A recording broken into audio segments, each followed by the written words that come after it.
2 वर्षांपूर्वी जाळलेल्या दुचाकीची पोलिसात तक्रार केल्याच्या रागातून 6 ते 7 जणांच्या टोळक्यानं राहुल जयस्वाल या तरुणाची हत्या केल्याची घटना ठाणे जिल्ह्यातील उल्हासनगरमध्ये घडली होती।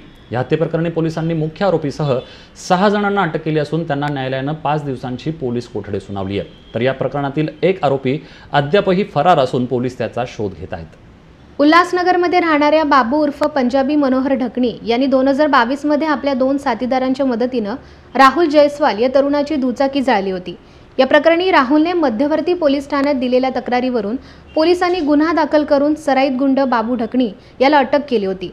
त्यानंतर बाबू जामिनावर सुटला होता, मात्र प्रकरण मागे घेण्यासाठी त्यानं राहुल जयस्वाल याच्या मागे तगादा लावला होता।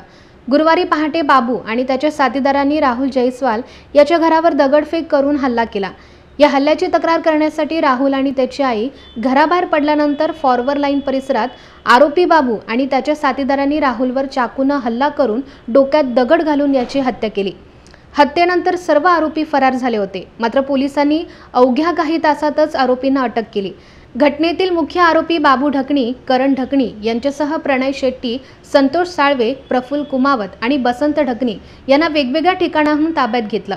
या सर्व आरोपींना शुक्रवारी उल्हासनगर न्यायालयात हजर केलं असताना न्यायालयानं सर्व आरोपींना 5 दिवस पोलीस कोठडीत ठेवण्याचे आदेश दिलेत। ABC news, Ulhasnagar.